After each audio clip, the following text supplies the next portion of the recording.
This here is the Jag-Stang. I'm going to show you the difference between the controls on the two, actually, because mine's custom wired. Normal Jag-Stang, you have a Texas Special Japanese copy type pickup in the neck and a DiMarzio HS3 copy pickup made by Fender in the bridge.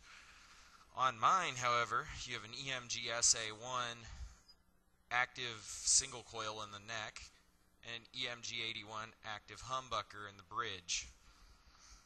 You also have a different control scheme. On the regular Fender Jag-Stang, each pickup corresponds to the switch next to it. So this one turns the bridge pickup on, so all the way back would be, well, let me place it here. So all the way back would be full humbucker, middle would be off, and forward would be humbucker with a coil split. And on the neck position, it would change the phase depending on which side you had it on, and middle would be off. However, I rewired this so it's a little different. Instead, this is a pickup selector. All the way back here is bridge pickup only. This way is both pickups on, and all the way forward is just the neck pickup. Over here is a tone selector. This goes back into what they call a strangle switch, which is basically the same kind of switch you find on a 60s Fender Jaguar. It's the third switch below the pickup selectors on the treble side. In the middle is just regular, and forward grounds off a capacitor, basically acting like a tone control turned all the way down to zero. And right here, both controls are the standard volume and tone controls. You have a volume with you have a regular volume and a regular tone control pretty much, and then there's your input jack, as if you already didn't know. I did do a mod to my volume control, however. My volume control has what's called a treble bleed capacitor on it, which is a little capacitor that when you roll it down, it lets the highs come through on it. You know, it allows all the high sounds to come through on the guitar when you roll the control down. Actually, what it is, it's a high-pass filter, and what it does is it filters out the lows so your sound sounds thinner as you turn it down. I have a much higher value of cap in here, so it actually makes my Jag-Stang sound more like a Telecaster when I turn it down to about 8 or 7, which I really quite like, because Tele sounds very close to a Mustang sound, and I use this guitar for emulating a lot of different sounds of a lot of different guitars. Let's move on to the next one. Here's the Fender Jaguar. This is probably the most confusing electric guitar to most people who don't know it. The best way to visualize the guitar is that there's a line running down the center of the body, and there are two circuits on this guitar.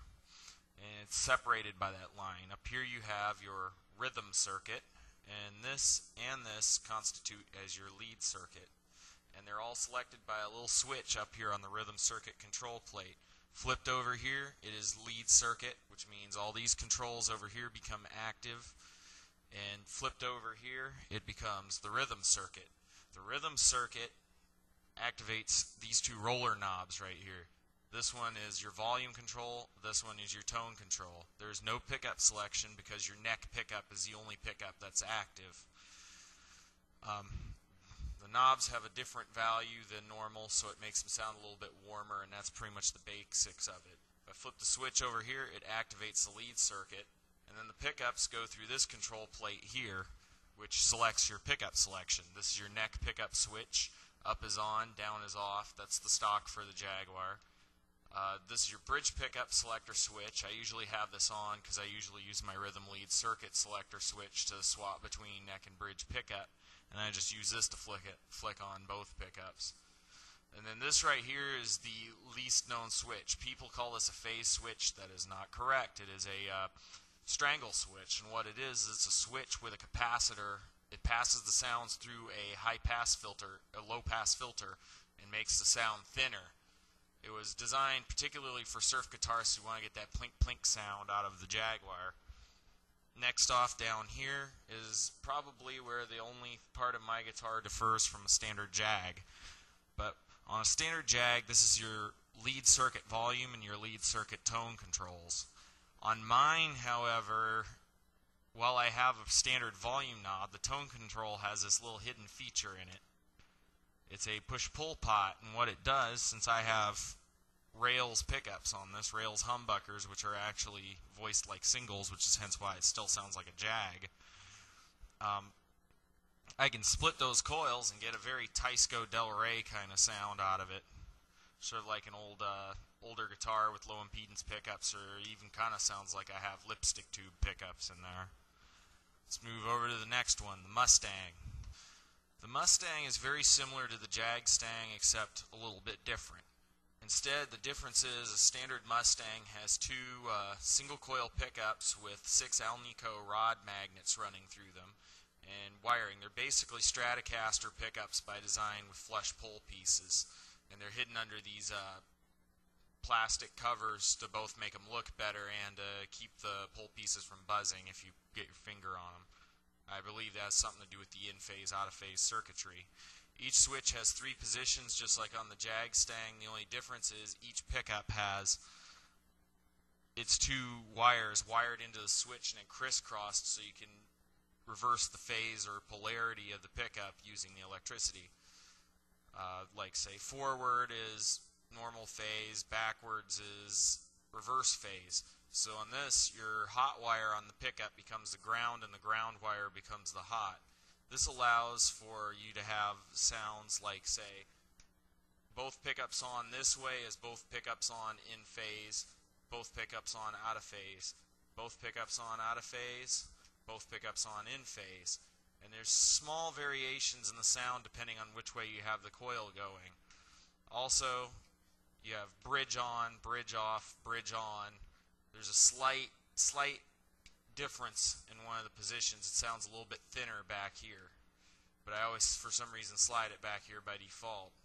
Kind of like that sound, though. And it's the same deal with this one. Sounds a little thinner back this way and normal that way.